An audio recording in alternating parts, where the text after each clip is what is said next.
My wife cheated with her boss for over a year while I worked 80-hour weeks, so I exposed them both and walked away with everything. My wife Melanie and I had been together for almost 30 years. We got together when she was 19 and I was 22. Back then, we were broke, living in a rundown apartment that always smelled like the last tenant's cats, no matter how much we cleaned. But we were happy, just figuring things out together and making it work. We started with nothing and built everything ourselves. We have 2 daughters, Olivia, 26, and Zoe, 24. Olivia was always the smart one, valedictorian, top of her class in college, and now working at some fancy corporate job. She's engaged to a finance guy named Ethan. Their wedding was supposed to be this October. Zoe, on the other hand, has always been more laid back and into art. She's always been a daddy's girl, or at least I thought she was. Like any marriage, we had our rough patches. Money was tight when the girls were little. I worked construction, sometimes juggling 2 jobs, while Melanie waited tables and earned her degree. We fought about stupid things, but we always figured it out. That's what marriage is, right? You stick it out. You don't just bail when things get hard. But lately, something felt off. Melanie started acting differently over the past few months. Nothing major, just little things. She suddenly became super protective of her phone. One time, I picked it up just to check the time mine was charging, and she practically dove across the room to grab it from me, saying something about privacy and boundaries. Since when do we have phone boundaries after 30 years of marriage? Then there were these girls' nights she started having with Olivia and Zoe. They used to get together maybe once a month, which I thought was great, but now it was every other week, or sometimes more. When I asked what they did or where they went, I got vague answers, just dinner or catching up. Melanie used to come home and share all the gossip they talked about. About 6 months ago, I came home early from a business trip because my client meeting got canceled, so I caught an earlier flight. When I walked in, Melanie was on the phone, but hung up quickly when she saw me. She said it was just Olivia. But when I asked what they were talking about, she got all weird and changed the subject. There was this one time I walked into the kitchen and caught Zoe mid-sentence, saying something low to Melanie. I didn't catch all of it, just something like, "Do you think he knows?" They both turned to look at me, eyes wide like I'd startled them. I asked, half laughing, "What are you 2 whispering about?" Melanie quickly recovered, giving me a casual smile. "Oh, just talking about something for later. Nothing you need to worry about." Zoe chimed in a little too eagerly. "Yeah, it's just a surprise thing. You'll find out soon enough." I raised an eyebrow and asked, "A surprise for what?" Melanie brushed past me to grab something from the fridge and said, "Just something fun, you'll see." I figured they were planning something for my birthday since it was around the corner. Then there was that other night when Melanie told me she was visiting her sister in Columbus for the weekend. It's no big deal. I didn't think twice about it. A few days later, I was talking to Olivia on the phone, just catching up, when she casually mentioned how her mom had gotten a nice tan. I frowned at that. A tan in Ohio in February. There was the tiniest pause, barely noticeable, but something about it made me feel like I'd said the wrong thing. Then Olivia laughed a little and said, "Oh yeah, we went to a tanning place together before she left." It was kind of a random thing. It didn't seem like a big deal, so I shrugged it off. But then I started noticing how Melanie had been dressing differently, buying new clothes and wearing makeup more often. She started going to the gym 3 times a week. Good for her, I guess, but it seemed to come out of nowhere. Oh, and she bought herself this silver bracelet a few months back, saying it was a career milestone reward or something. It looked expensive. When I asked how much it cost, she got defensive and said I never cared about her treating herself before, which isn't true. I've always told her to buy stuff she wants, if we can afford it. Through all this, I kept thinking maybe I was reading too much into it. Maybe it was just empty nest syndrome or something. Both girls were out of the house now, so it was just the 2 of us. People change after 30 years together. That's normal, right? I never wanted to be that jealous, controlling husband, the kind who freaks out over a new haircut or when his wife spends a little more time with the kids. That's just not me.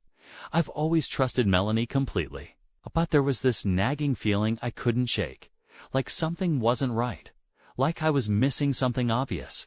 Then, on a completely ordinary Tuesday, everything fell apart. I was at work managing a construction site. Nothing special. Around lunchtime, I checked my email and scrolled through the usual junk when something caught my eye.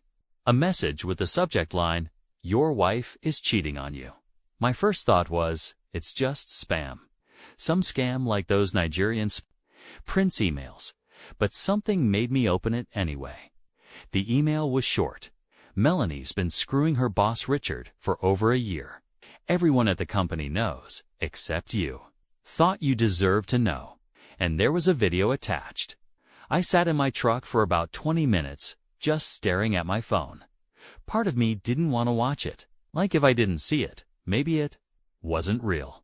But eventually, I clicked play. The video was from what looked like a company Christmas party. You could see Melanie sitting close to some guy I recognized as her boss, Richard. They weren't doing anything too crazy, just talking. Really close. Then the camera moved to this drunk woman I vaguely recognized from when I'd picked Melanie up from work a few times. "Oh my God, is that her husband?" the drunk woman asked whoever was filming. "No, just recording the party." A woman's voice behind the camera said, "But tell me what you were saying about Melanie and Richard." The drunk woman laughed and said, "Everyone knows they've been together for like a year. They think they're so sneaky, but come on, it's business trips they take together, the way they disappear during lunch. He even bought her that bracelet she always wears." The bracelet? The silver one, she said, was her career milestone reward. I felt like my whole world crumbled. The camera person's voice came through the speakers. "How's she getting away with it?" The drunk woman laughed, swirling her drink. "Oh, she's got it covered. Got her whole routine down. Excuses? Little white lies. People think she's working late, out shopping, whatever. But nah, she's with him." The video cut off. I sat there staring at my phone, feeling like the air had been sucked out of my truck. I didn't know who sent it, but I had a pretty good guess. Vanessa, who worked with Melanie, always had tension with her after Melanie got promoted over her last year. This had to be her way of getting back at her. I tried to brush it off, just gossip, drunk talk from someone with a grudge. But the longer I sat there, the more pieces started snapping into place. The girls' nights, the vague answers, the weird phone calls, the bracelet. I couldn't go back to work. My hands were shaking too much. I told my foreman I had a family emergency and just drove. Not home, though. I couldn't face that place. I ended up at my buddy Dave's house. He took one look at me and knew something was wrong. I didn't say anything, just pulled out my phone, hit play, and handed it to him. "Holy man," Dave said when the video ended. "What are you going to do?" I had no clue. All I could think about was that I wanted to confront Melanie right away, but another part of me needed more proof. The video could have just been office gossip from someone with a grudge, right? It wasn't enough. That night, I stayed at Dave's and told Melanie I had an emergency at a job site and wouldn't be home for 2 days. She didn't even hesitate, just said, "Okay, be safe." Like nothing was wrong, like she wasn't lying straight to my face. The ease of it made me sick. The next evening, she texted me saying she was having her usual dinner with the girls. "Just a little midweek catch-up," she said, grabbing her coat. "Don't wait up." I told her to have fun and left Dave's apartment. I drove across town and parked outside the restaurant where Olivia and Zoe usually met her. I sat there for 20 minutes, expecting to see her walk in, but she never did. Then, through the window, I spotted Olivia and Zoe at their usual table. No Melanie. I gripped my phone and texted Olivia. "Hey, just wondering, did Mom make it to dinner yet?" Few seconds later, my phone buzzed. "Yeah, she's here." "Why?" She stared at the message, my stomach twisting. The truth hit me like a brick to the chest. They were lying. They'd been lying all along covering for their mom, spinning stories, looking me straight in the eye while she was off with him. I clenched my jaw and pulled up the tracker app on my phone, the one we'd installed on each other's devices ages ago for safety. That's when I saw it her dot wasn't at the restaurant. Instead, it was across town at an upscale Italian place. I knew what I would find before I even got there, but seeing it still felt like a gut punch.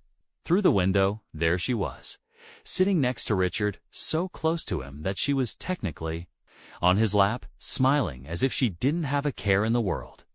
She leaned closer, resting her head on his shoulder. They weren't even trying to hide it. I almost threw up. I took out my phone and snapped a lot of pictures. Then I opened our family group chat, one that included not just Melanie, Olivia, and Zoe, but also my parents, my siblings, her siblings, aunts, uncles, cousins, everyone. I attached the photos and typed out one message. Hope you're enjoying your dinner with the girls. Melanie, looks like your boss is enjoying it too. I hit send. Immediately, my phone started blowing up. Olivia texted, Dad, what are you talking about? Zoe asked, what's going on? My sister exclaimed, what the hell is this? My mom questioned, is this some kind of mistake? Lonnie's brother asked, Mel, what is he talking about? My cousin texted, WTF. My dad said, call me. I didn't answer any of them. What was I supposed to say? Just found out my wife of 30 years has been screwing her boss, and my daughters have been covering for her. How's your evening going? I spent the rest of the day driving around, trying to figure out what to say. By the time I got home, they were all in the living room looking worried. Dad, what's going on? Olivia asked as soon as I walked in. We've been freaking out. I didn't say anything at first. I just pulled out my phone, opened the pictures I'd taken, and handed it to Melanie. Her face went white instantly. Who sent you these? She whispered. I took them. Today, I said. After I got this, I played the video. The room went dead silent. Zoe started crying. Olivia just stared at the floor. Melanie kept shaking her head, as if she could make it all disappear if she tried hard enough. How long? Kai demanded. Melanie wouldn't answer. It was Olivia who spoke up first. Dad, you need to understand. How long? I shouted, making them all jump. 15 months, Melanie admitted, barely audible. And you too? I looked at my daughters. How long have you been covering for? Your mother lying to my face, making me look like an idiot. Zoe was sobbing now. Daddy, I'm so sorry. Mom said it was just temporary, that she was going through something. Shut up, Melanie snapped at her. Just shut up, Zoe. No, let her talk, I said. I want to hear exactly how my family conspired behind my back. I stood there staring at my family, who suddenly felt like strangers. Olivia was trying to take control of the situation, as always. Zoe was crying her eyes out. Melanie looked like she'd seen a ghost. It wasn't like that, Olivia said, her voice calm and professional. Always the composed one. Mom was unhappy. You were so wrapped up in work, always gone on those long projects. Are you seriously blaming me right now? I couldn't believe what I was hearing. I'm not blaming you, she said, but her tone suggested otherwise. I'm just saying there were reasons. You weren't exactly there for her emotionally. You never wanted to talk about real stuff. You were physically present, but mentally checked out. I stared at my oldest daughter, this stranger defending her mother's affair. So that justifies her affair. That makes it okay for you to lie to me for over a year. No. But there's no but. I was shouting again. There's no excuse for this. None. Melanie finally spoke up. I was going to end it. I was trying to find the right time to what? Come clean or leave me. Which was it? She didn't answer. She didn't have to. You know what kills me? I said, looking at all three of them. It's not even the affair. I mean, that's messed up. Don't get me wrong. But it's the lying, the conspiracy, the three of you sitting around the dinner table with me, laughing, acting normal all while knowing this huge secret. Do you have any idea how stupid that makes me feel? We didn't want to hurt you, Zoe whispered, still crying. "Well, congratulations. You failed spectacularly at that," I snapped. The hurt in her eyes made me feel a twinge of guilt, but I was too angry to care. "So, what now?" Olivia asked, always practical, already thinking about next steps while I was still trying to process the bomb that had just gone off in my life. "Now," I said quietly, "I want all of you out of this house. I can't even look at any of you right now." "Dad, please," Zoe begged. "Let's talk about this. I know I messed up. I just didn't know what to do." "Get out," I shouted. "I'm serious. All of you, get out."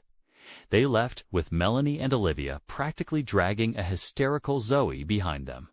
As the door closed, I collapsed onto the couch, feeling as if someone had ripped my heart out and stomped on it. The house felt so empty and quiet. I walked around, looking at all our family photos. In a fit of rage, I grabbed the nearest picture of us at Olivia's college graduation and smashed it against the wall. The glass shattered, which felt satisfying for about 2 seconds. Then, I just felt worse. I didn't sleep that night. I sat on the couch staring at nothing, trying to make sense of everything. My phone kept buzzing with texts and calls from all 3 of them, but I ignored it. What was there to say? The next few days were a blur. I took time off work, telling my boss it was a family emergency, which was technically not a lie. I barely left the couch, didn't really eat, didn't shower, just sat there replaying every moment of the last year, looking for signs I had missed. Dave came by to check on me, bringing food that I didn't eat. He wanted me to stay with him, saying it wasn't good for me to be alone in the house with all the memories, but I couldn't move. I couldn't do anything. My phone kept blowing up. Melanie's messages ranged from apologetic, "I'm so sorry. Please let me explain," to angry, "You're being childish. We need to talk like adults," and then became manipulative. "I'm worried about you. Please, just let me know you're okay." I ignored them all. Melanie was nothing to me now. After everything I had given to this marriage, after 30 years of sacrifice, hard work, and loyalty, she threw it all away for some cheap affair. Fine, that was her choice. She could enjoy her boss. I didn't care. But Olivia and Zoe, that was the real knife to the gut. My own daughters, the kids I raised, protected, and provided for, had been part of this. They had known. And worse, they had helped her, lied for her, covered for her, looking me in the eye, sitting across from me at the dinner table, and acting like nothing was wrong. That betrayal was something I couldn't shake. Olivia sent one text: "What you're doing is unfair to everyone. When you're ready to have a mature conversation about this, let me know." Entitled as always, acting like I was the one who messed up. I wanted to throw my phone against the wall. Zoe was different. She called constantly, leaving tearful voicemails. "Daddy, please talk to me. I know I messed up so bad. I was just trying to keep the family together. Mom said if I told you, you'd leave and everything would fall apart. I'm so sorry. Please don't hate me." Her messages were the hardest to ignore. She had always been my little girl, the one who would bring me dandelions and call them flowers, the one who would fall asleep on my chest watching cartoons. But now, all I could see was her lying to my face, helping Melanie sneak around behind my back. After a week of this, Dave finally convinced me to get my act together. He was right. I couldn't just sit there feeling sorry for myself.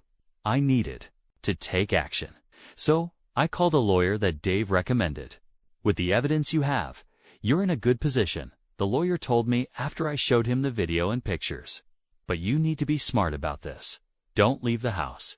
That can be seen as abandonment. Don't empty the bank accounts, but do move half the money to a separate account she can't access, and document everything." I followed his advice. I stayed in the house, moved money, changed the locks, and started documenting every interaction. Melanie showed up one day with Olivia, demanding to be let in to get her things.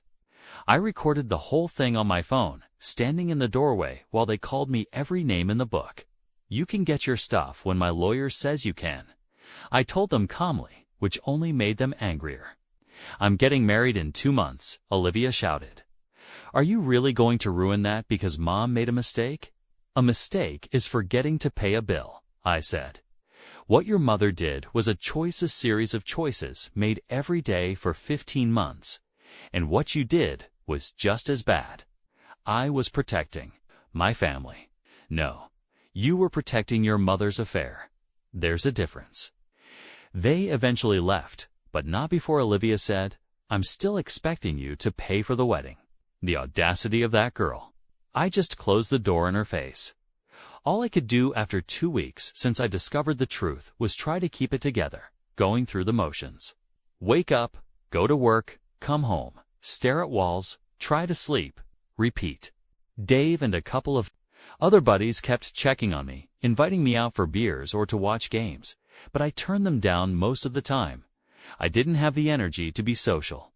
Zoe kept trying to reach out, calling, texting, even showing up at my job site once. I finally agreed to meet her at a coffee shop, not ready to forgive her, but at least willing to listen. She looked rough, dark circles under her eyes, hair unwashed, wearing the same hoodie she's had since high school. "I'm so sorry, Dad," she said, as soon as I sat down. "I know that doesn't fix anything, but I should have told you. Why didn't you?" I asked. That's the question that keeps me up at night. Mom said she was going through a midlife crisis, that she just needed to get it out of her system, and if you found out, you'd never forgive her. She said it would destroy our family. So instead, you destroyed my trust. She flinched like I'd slapped her. "I know it was wrong, but you were always working, Dad. Always at job sites, always stressed about money. Mom was lonely, and I'm not saying that makes it okay," she added quickly.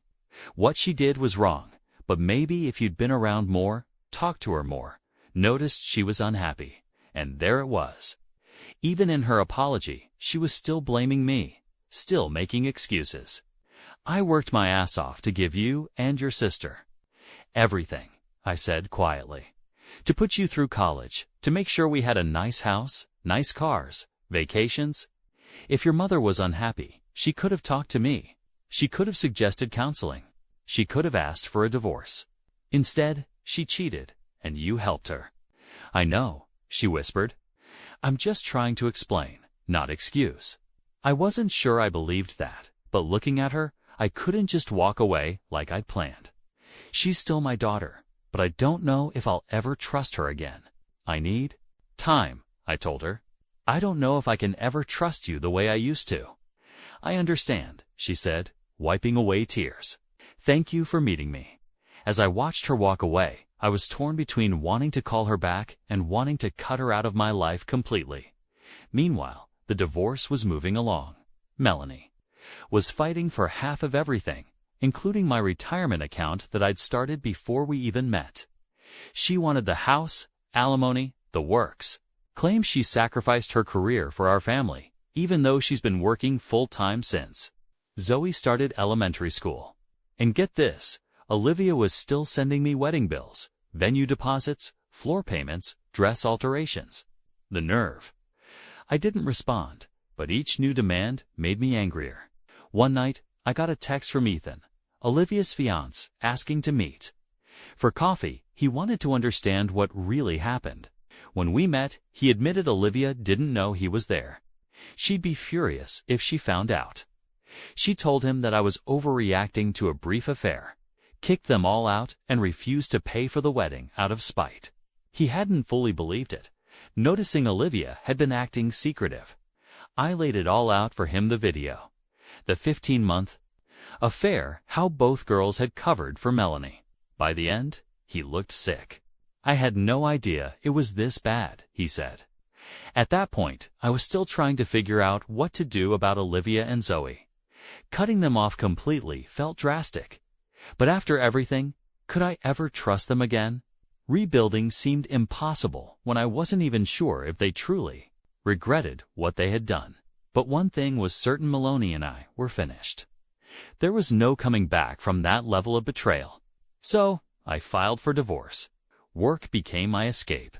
I had to keep the money coming in, especially with the divorce set to drain me dry. My crew knew something was up, but they didn't ask questions. When I zoned out or needed a minute, they just gave me space, which I appreciated. The divorce turned ugly fast. Melanie's lawyer tried spinning the narrative, painting me as a neglectful workaholic who had pushed her into the affair. My lawyer suggested settling to avoid dragging it out, but I refused. This wasn't about money anymore. It was about principle. Ethan called me again yesterday. Apparently, he had a big fight with Olivia after our talk.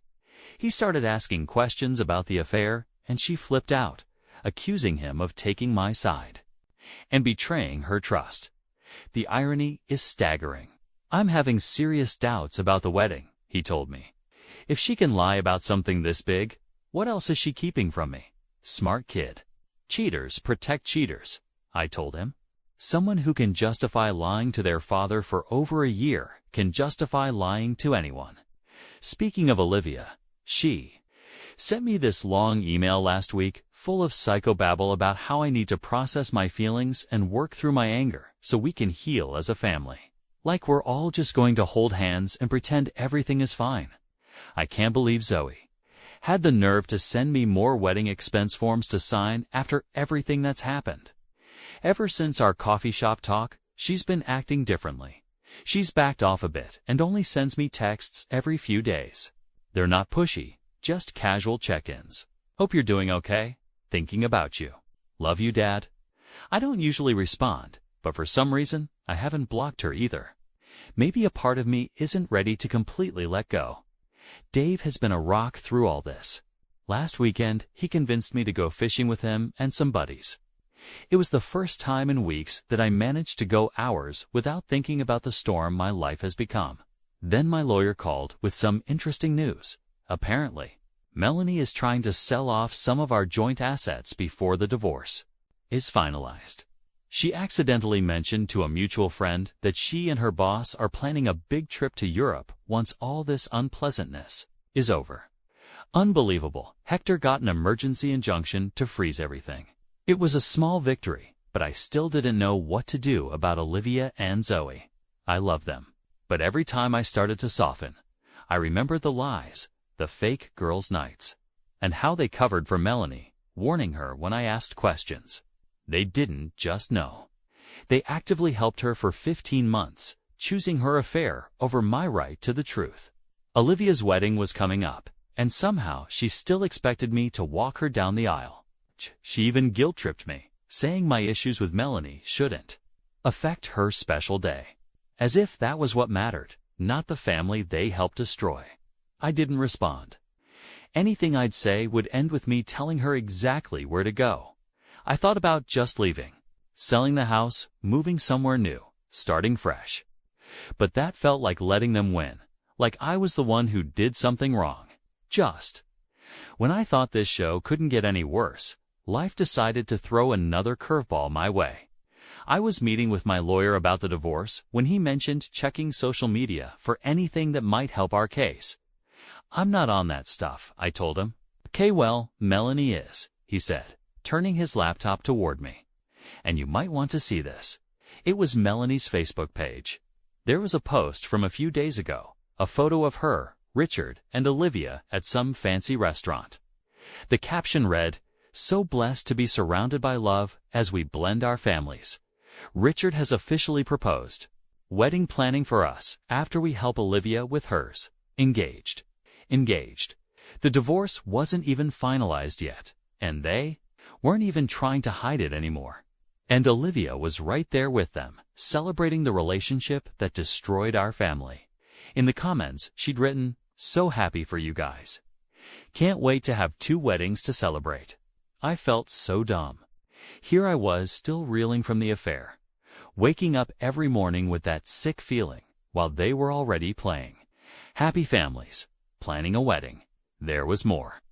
Another post showed Richard helping Olivia with wedding preparations, apparently paying for the things I refused to cover, playing the hero. And in one photo, Olivia was calling him her bonus dad. Bonus dad. What the actual hell?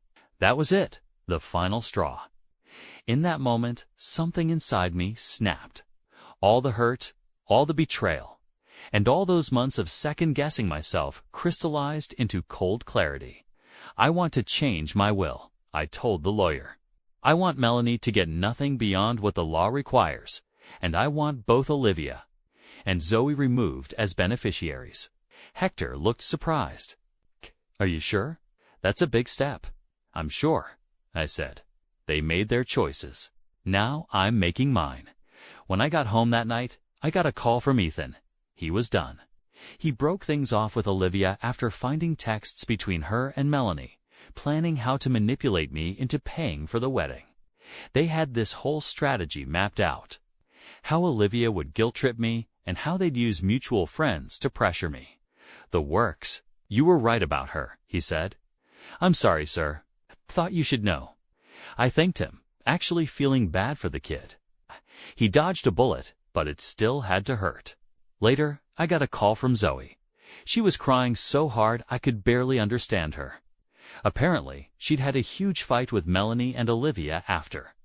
Finding out about the engagement through social media, they didn't even tell me, she sobbed. I found out from Facebook, like everyone else. And when I asked Mom how she could get engaged when you two aren't even divorced yet, she said I needed to grow up and get with the program. Of course, Olivia took her side, insisting I was being childish and dramatic. Part of me flickered with hope that maybe Zoe was finally starting to see the truth. But then she faltered, whispering, I just... I couldn't understand it. Why? Couldn't everyone just work this out? Why did things have to be so extreme? Mom made a mistake, I finally said. But I interrupted her. 15 months isn't a mistake, Zoe, and neither is lying to my face every day for months. Those are choices. Choices that all of you made. No, she said quickly. I know that. I'm not defending what she did or what I did. I just missed how things used to be. Things were never how they used to be, I replied. Said it was all a lie, and I'm done. What do you mean, done? She asked, sounding scared. I mean, I'm moving on with my life without any of you. She started crying harder. Dad, please. I know I messed up. I know that. But I'm really trying here. I'm really trying. It's too late, I said. I've already changed my will. You and Olivia are out of it. There was dead silence on the other end. You? You what? She finally stammered. You heard me. I met with my lawyer today. Everything goes to my brother now. But Dad, that's not cute. Can't just I can, and I did. You all made your choices. Now, I've made mine. She hung up. I expected to feel guilty, but instead, I felt lighter. Like I had finally cut loose an anchor that had been dragging me down. The next day, all hell broke loose. Olivia sent a flood of texts calling me petty, vindictive, and cruel. Melanie had her lawyer contact Hector about my retaliatory actions. Even some mutual friends reached out, saying I was being too harsh and that I should consider reconciliation. For the sake of the family. I slept through the night without dreams about the way things used to be. No waking up with that sick feeling. Just peaceful, dreamless sleep. At that time, I realized that the family I thought I had never existed. It was a mirage. And maybe that's okay. Maybe it's better to live in truth, even if it's a painful truth, than in a comfortable lie. The divorce is final. Melanie didn't get nearly what she wanted, thanks to Hector's exceptional lawyering and all the evidence I had. She got some cash and her car, but not the house or my retirement. She and Richard got married 2 weeks after our divorce was finalized. Classy. I sold the house. Too many memories, both good and bad. I bought a smaller place closer to work in. A different neighborhood. It's nothing fancy, but it's mine. No ghosts, no lies. After I changed my will and told Zoe about it, she showed up at my door the next day, crying and begging me to reconsider. She said she'd do anything to make things right. I told her I appreciated it, but my decision was final. When she realized I wasn't budging, something changed in her. She got quiet, then cold. So that's it. 30 years as a family, and you're just throwing it all away. I didn't throw anything away, I told her. You all did that when you decided to lie to me for over a year. She left, and I haven't heard from her since. Apparently, she's moved in with Melanie and Richard, one big happy family. Olivia got married last month to some doctor she met right after Ethan left her. They didn't invite me. I didn't expect them to. I heard from mutual friends that Richard walked her down the aisle. That stung for about a minute. Then I realized I didn't actually care. The thing about cutting toxic people out of your life is that it hurts like hell at first. But then you start to notice how much lighter you feel, how much more energy you have, and how much clearer your head is. I've been seeing someone for a couple of months now. I'll call her Jess. I met her at a friend's barbecue. She's divorced too, and understands the baggage that comes with that. We're taking it slow, but it's good. Really good. She knows my whole story and doesn't judge me for cutting off my daughters. She gets it in a way most people don't. Her ex cheated on her with her sister, so she knows all about family betrayal. Do I miss Olivia and Zoe? Sometimes. Usually. When I see a father with his adult daughters out to dinner, or when I hear a song they used to like, or on their birthdays. But it's more like missing the idea of them, the daughters I thought I had. The real ones. The ones who lied to my face. For months. Nah, I don't miss them at all. A few weeks ago, I ran into Ethan at a sports bar. He's doing well and dating someone new. He told me Olivia had reached out to him recently, saying she'd made a huge mistake and wanted another chance. He turned her down. You taught me something important, he said. About self-respect. About not letting people treat you like you don't matter. Hearing that meant more than I could say. It was a small light in the midst of all this chaos. Last week, I finalized my new will with my lawyer. Most of my belongings will go to my brother and his kids, who have been my rock throughout everything. I also set up a small scholarship fund at the local community college for students in the construction management program. I figured I might as well help some kids who truly appreciate the opportunity. Jess and I are talking about moving in together next year. We're taking it slow, but the direction feels right. She makes me laugh, calls me on my nonsense, and doesn't have a single relative who has stabbed me in the back. Major upgrade. Sometimes people ask if I regret my decision to cut Olivia and Zoe off completely. They throw around phrases like, but they're your daughters, or family is forever, or some other Hallmark card platitude. My answer is always, the same family isn't just about blood. It's about trust, respect, loyalty, qualities that my daughters showed me they lack. Maybe someday one of them will genuinely realize what they did and apologize without excuses or blame shifting. But I'm not holding my breath for that or for pigs to fly. What I've learned through all of this is that you can't control what others do, only how you respond. Melanie chose to cheat. Olivia and Zoe chose to enable and cover for her. And I chose to walk away from all of them. The hardest part wasn't the affair itself. As devastating as that was, it was realizing that my daughters, the people I would have done anything for, could betray me like that.